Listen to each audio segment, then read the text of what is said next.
Well,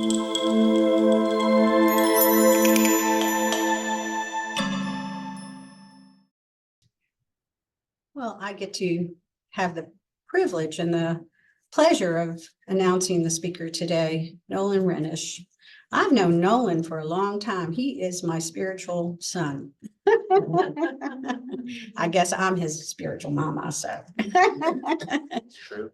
And we had just an interesting connection from the very first. So soul connection, and it's very, very wonderful to be here today to introduce him. So Nolan it has served as a teacher for 20 years. He's always felt a calling to inspire and motivate the lives of children. During his career, Nolan received a certification in mindfulness and education, helping to create and implement a mindfulness meditation program for students in his school and a meditation for self-care program for teachers in the district. So Nolan believes that reforming education and emphasizing meditation and social emotional skills such as compassion, empathy, self-love, and kindness in schools will change the inner world of children. Amen to that, which is ultimately will change the outer world that we all live in as a result. In 2016, Nolan experienced what he calls a spiritual awakening. And since then, he has been an avid student of the metaphysical through quantum physics, spiritual books, and various modalities of meditation. He is currently a student in the self-realization practices or practicing the scientific meditation practices of Kriya Yoga. Nolan's deepest calling is to impact and improve the future of our planet by raising the collective consciousness of humanity through the heart-based consciousness and spiritual awakening. So I played that song because Nolan is stepping out of an old mode and moving into a new one. And I'm very, very proud of his leap of faith, which is exactly what you need to help with this consciousness. He's following his calling. So I'd like to introduce Nolan. Yay.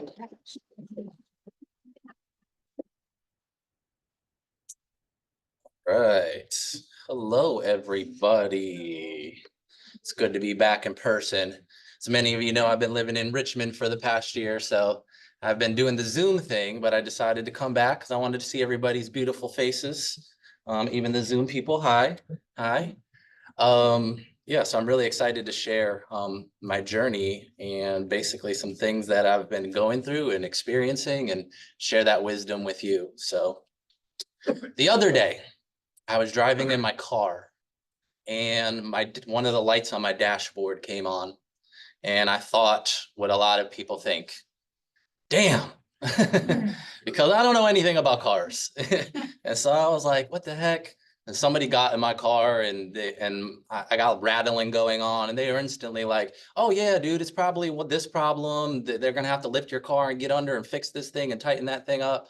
And I was like, wow, like mechanics are really, really smart, you know, they really understand cars, and that's really impressive, you know, because I don't know anything. So, but mechanics are great at what they do. You can bring your car to them and just tell them, you know, my car's doing this thing or it's making this noise. And they're like, oh yeah, it's probably this. And I'm always amazed by that. And I was thinking, well, that's because mechanics they have an obsession with examining machines, right? They know exactly like what the motor is. And if there's a problem with the motor, it's going to have these kind of problems or effects on the car. If there's a problem with the fuel, it's probably going to have these kind of effects or makes this kind of motion, these kind of noises. And so they do this for fun. They just spend all day examining cars, the inside of the cars, how they work. And I started to feel bad that I don't have that skill and ability. But then I kind of realized, you know what, I do have that obsession for examination, but my obsession isn't like a mechanic. My obsession is that of a yogi. All right. Now, I don't mean the yoga that you do where you're bending and touching your toes and, you know, making yourself uncomfortable the whole time. I mean a yogi who spends his life examining the self. A yogi examines the self. Who am I and why am I the way I am? So they ask themselves questions like, what is going on in the inside of me? They examine their mind and their thoughts. They examine their feelings. They examine their tendencies, their preferences. What are the things that make me react the way I do? What are the things that create suffering within inside me, right? And the yogi, within this life of examination, asks themselves one question above all, the most important question. And it's only 3 words. Does anybody think they know what it is? No, no, you were. I think I see Lori. I think Lori said it. It's who am I? Who am I? And this becomes the obsession of their life. They spend hours in meditation examining, who am I? And you, on a spiritual path, there's often a time where that becomes an obsession, where nothing else matters more. Yes, your life matters. Yes, there's lots of things that matters in your life. But when you get to the point where nothing matters more than the answer to the question, who am I? You start to have realizations that change your life, realizations that change the basis of your reality, because your reality is through your identity, right? And so you start to have experiences that transcend the personal self, the person that you thought you were. So when you begin to examine who you are, this begins the process of awakening. And yogis call this process self-realization. Okay, so I wanted to take you through this process of self-examination, of self-inquiry, of self-realization. And we're going to ask ourselves, and we're going to go in deep. Do you guys like Alice in Wonderland? Yes. I hope so, because we're going to go down the rabbit hole. We're going to go down a couple levels down the rabbit hole, and buckle up. Are you guys ready? All right. Like, are you ready? Yes, yes. Okay. I see smiles. They're like, oh God, maybe I'm not. That's okay. You're ready. The first level, I am going to actually quote, there's this great video on the internet by this man named Prince EA. Prince EA made this video because a lot of people, it was about Jim Carrey, and a lot of people think Jim Carrey is crazy now. But the point of this video is like, no, Jim Carrey is not crazy. He is awakened. And he was explaining, well, what does that actually mean? And he takes you through this thought process now, and said, since he did it so wonderfully, I thought I would just rather stick to his perfection, although I did change and add a few things that were important. Okay, this is a thought experiment. Are you guys ready? He says, hey you, the you that is in there watching me right now, are you breathing right now? Is that true? Or is breathing happening? Are you seeing right now? Is that true? Or is seeing happening? You may or may not be thinking right now. Is that true? Or is thinking happening? If you were the one thinking, then tell me, what is your next thought going to be? Pause everything right now and try it. Try it. If you are the one thinking, can you choose not to think? Can you choose to not have thoughts arise? Well, you can't, because thinking happens spontaneously. And I'll prove it right now for the next 10 seconds. Don't think. Go.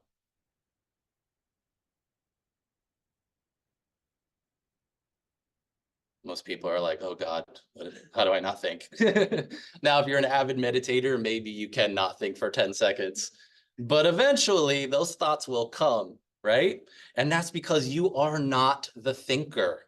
Thoughts happen. Feeling happens. Seeing happens. Hearing happens. Without effort, all things are just happening. Okay? There is no you. No, we're not here. This is a dream. There is just things happening. And you are just a witness to all the happenings. You see, the ego, or the I thought, likes to take the credit. The I thought is like that kid in class that we worked with on group projects. They didn't do anything except put their name on the paper and take credit for it. So likewise, the you, the I thought, doesn't really need to be there for functioning to happen. And you, the one sorry, are you the one that goes to sleep, or does sleep happen? Go ahead and try to go to sleep. It is only when you let go of trying to go to sleep can you go to sleep. Are you the one who wakes yourself up, or does waking up just happen? Okay, so the shortest path to knowing who you are is knowing who you are not. So my first question is, can you be the subject and the object at the same time? It's kind of a stupid question, isn't it? The answer is no. What you perceive, you cannot be. Because see, there is the perceiver and there is what is perceived. The perceiver, subject, what is perceived, object. For example, I perceive this phone. I cannot be this phone. I perceive this body. I am not this body. I have a car. I drive a car, but I am not that car. I never confuse myself to be the car. Well, I have a body. I drive this body, so I am not this body. Why do I confuse myself to be the body? It's my body. My body. There is me, and then there is body. Does that make sense? A little bit. I perceive the voice in my head, so I cannot be the voice in my head. The voice, aka the thoughts, come in and out of my awareness, but I remain to perceive their presence and their absence. The I remain, me. If I were the thoughts, then they go, I would go. But I remain because I am prior to the thoughts. So now the question is, to whom do the thoughts come? Take some time with this. Don't approach this question with the baggage society has given you. Let's find out with an open mind right here, right now. I am not giving you a belief system because belief systems are appropriately abbreviated BS. This is not dogma. If anything, this is catma. Let's find out right here, right now, what is true. Because you see, you can't get drunk from the word wine. You got to drink it. And the truth is only truth if it can be experienced. So you can't just listen to my words. You have to press pause and experiment with what I'm saying. Who are you? If you're not the mind, if you're not the body, what's left? Quiet the mind, and you will see this unrepeatable miracle of a moment. It's simple. The mind likes to create strategies, and it always wants a complicated solution. But see, the mind is the wrong tool for the job. Oh, sorry, what you are cannot be known in the mind because it contains the mind.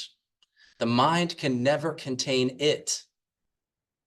You can know many things, but you can never mentally know the true self.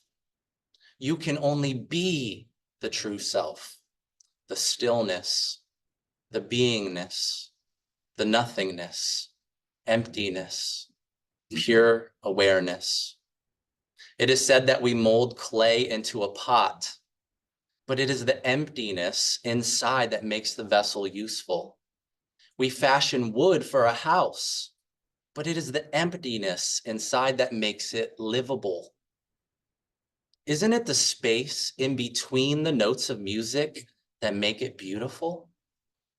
We are the space, the nothingness, and we have overlooked the obvious. We are completely unaware of our true nature because we constantly identify ourselves as the body, as the emotions, and as the mind. So we lose sight of the unchanging center, which is pure consciousness. How does that sit with you so far? All right, as we continue, my suggestion is to bring your awareness below your neck into your heart space and get out of your head, because your mind cannot help you here. The truth isn't in your mind, and your mind can't know this, but your heart has an intelligence. Your heart has an intuitive intelligence, and it is your sense of truth. So more than think about this, feel this, okay? All right, that was the first level of the rabbit hole. Are you guys ready for the second one? Good. And so through self-examination, which yogis called self-inquiry, we can see who or even what we truly are. Yogis call this the self with a capital S. Okay? And they call the process of learning this through experience the process of awakening to this truth, self-realization. It is the self who perceives. It is the self who observes. It is the self which is conscious, because the self is consciousness. It is the self that is aware. Everything that self observes is not the self. Okay? Everything that self observes is not the self.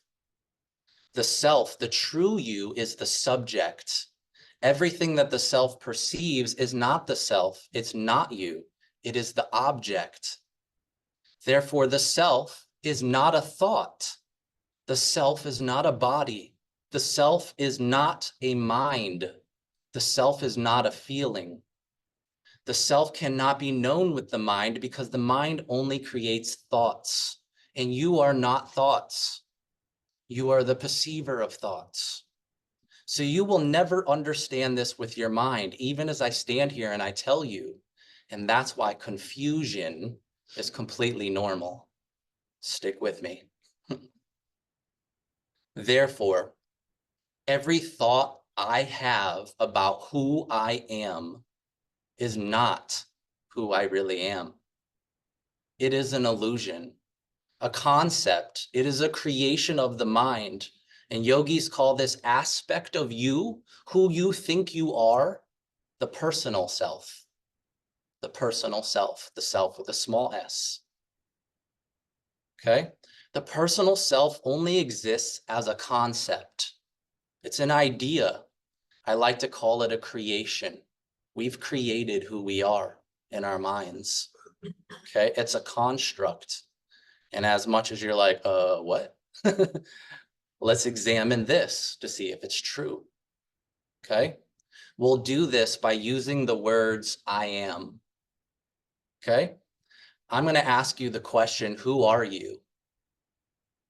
And I want you to say the words I am in your mind. Say I am in your mind, and then see what comes up after that. Are you ready? Okay. Who are you?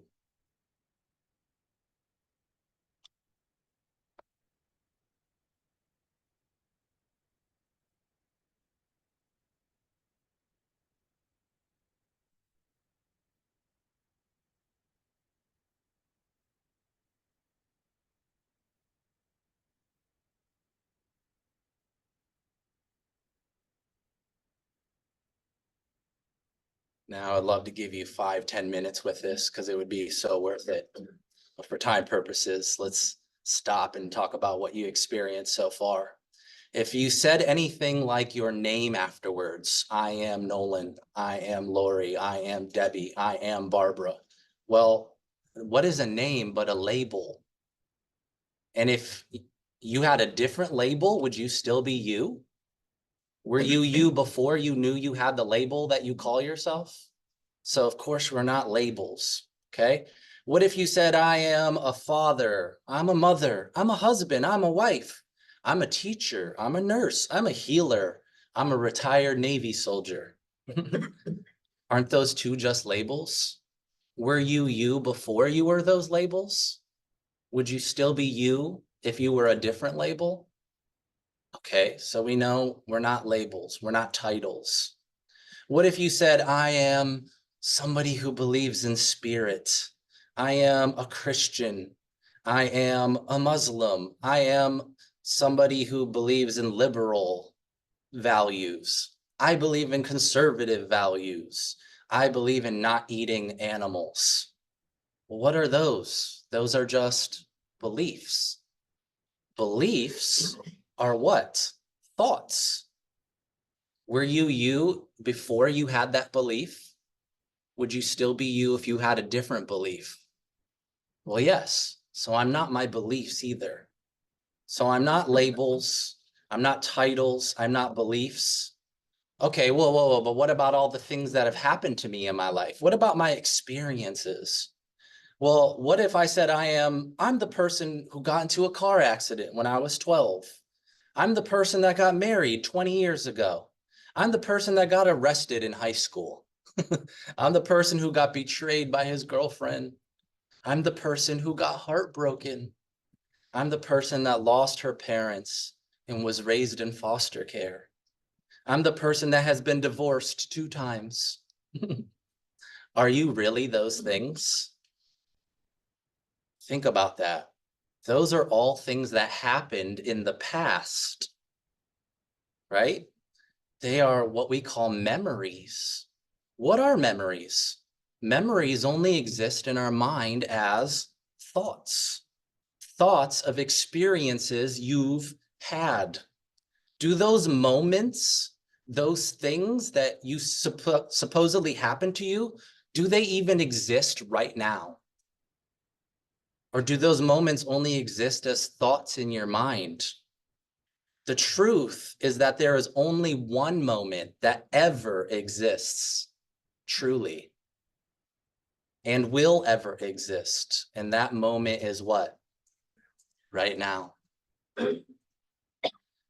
What if you were to suddenly get amnesia? I want you to think about that. What if you were suddenly to get amnesia and you lost all your memories? Now all those experiences are gone.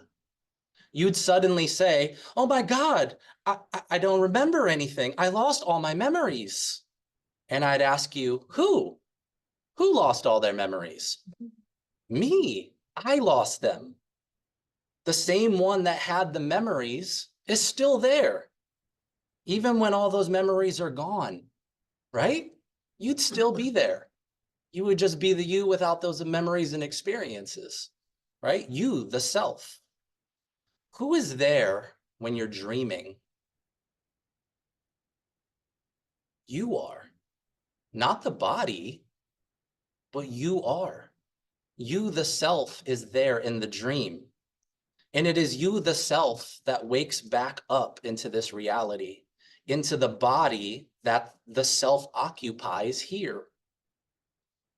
Look down at your hand right now in your lap. Allow yourself to have this knowing and realization. I am in here. There is me in here, and there is this hand. I'm not this hand. I have this hand to use, but I'm not the hand. The hand does nothing if I don't will it to. Imagine if your hand were to all of a sudden disappear without all the pain. If the hand were to suddenly disappear, would you be any less you? Okay. So now I know through my own experience that I'm not the body either. So if you're not the labels that you give yourself, if you're not the titles you've accumulated, if you're not the jobs you've had, if you're not the beliefs you hold, if you're not even the memories you hold or the experiences you've had, if you're not a body, then everything you think you are vanishes in smoke. And what's left is the realization that the me that I think I am, the me that I've been living my life as, isn't really real. It isn't the true self. It is a concept that's been created in my mind. It's a character that I've been playing, and we've all been playing in this game of life. This is very, very uncomfortable to the ego. Very, very uncomfortable with the psyche, because what we're doing here is deconstructing your identity. And identity is the foundation of who you are. The ego, the body-mind identity doesn't like losing control. The personal self is so strongly ingrained into your identity, so much so that you don't think you'll survive without it. And so fear and rationalization and doubt and mental stories and distraction all become tools of the mind to keep you from awakening. But my hope is that once the seed has been planted, you can't stop the process of germination. You can't stop the unfolding of this realization. You can't stop this awakening. You can't stop the incessant search to know the answer to the only question that truly matters. Who am I? And it might be realized in this lifetime, or it might be realized in the next, or the one after that. But knowing the answer to this is your destiny. It is the evolution of your soul. It is the final boss in the game that you're playing. It is why you're here, to free yourself from yourself. In ancient times, people would travel all over the world to see the sacred oracle of Delphi at the temple of Apollo in ancient Greece. These were people from all backgrounds, walks of life. Kings and queens would travel for miles, and they wanted help with knowing things about themselves in their lives because the oracle possessed this magical, mystical power of knowing things that others possibly couldn't. She was, you could say, the ultimate psychic in certain terms, right? And above the entrance to the oracle of Delphi at the temple of Apollo was inscribed one saying. Does anybody know what that is? Know thyself. And we can see now why this is perhaps the most profound wisdom of all times. Know thyself. Now this takes on more meaning now though, doesn't it?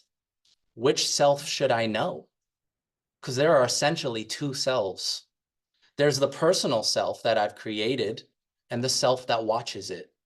There's the personal self that gets sad, gets angry, and the self that perceives that happening. There's the personal self that has problems and things that it wants to accomplish. And there is the self that is observing that. There is the personal self with experiences and things that have happened to it. And there is the self who is completely unaffected by any of it and just watches. There is the personal self that creates all my suffering, and the self that is the consciousness aware of all that suffering. So when you ask yourself the question, who am I? Anything you put after I am is not you. Why? Because you are the I am. You are the beingness. You are I am. And so you realize this I am, the self that I truly am, has no form. It doesn't start somewhere and stop somewhere. It has no gender. Consciousness is not a person, so it has no gender identity. It has no age. It doesn't start at some point, and it won't end at some point in time. It is eternal. You have always existed and will always exist. Science tells us that energy can never be created nor destroyed. It can only change forms. And so it is with you. When Moses encounters God in the burning bush in the desert, he asks God, "Who are you? What is your name?" And God responded, "I am that I am." Meaning God is not a separate being that can be named. God is everywhere, everything, formless, always present. God is I am. So when you know through experience that you are I am, and you know God is I am, then there is no place that God stops and you begin. So you, the real self, are one with God. When you know this, then you too can speak the immutable truth as the Christ did and say, I and the Father are one. No man can come to the Father but through me. And he meant through his example, because who was the me that Christ knew himself to be? I am. So in other words, no man can experience God but through I am. My hope is that this seed has been planted deeply in your consciousness and that it begins to sprout and into an amazing awakening in your life. Every day you can sit in silence and ask yourself, who am I?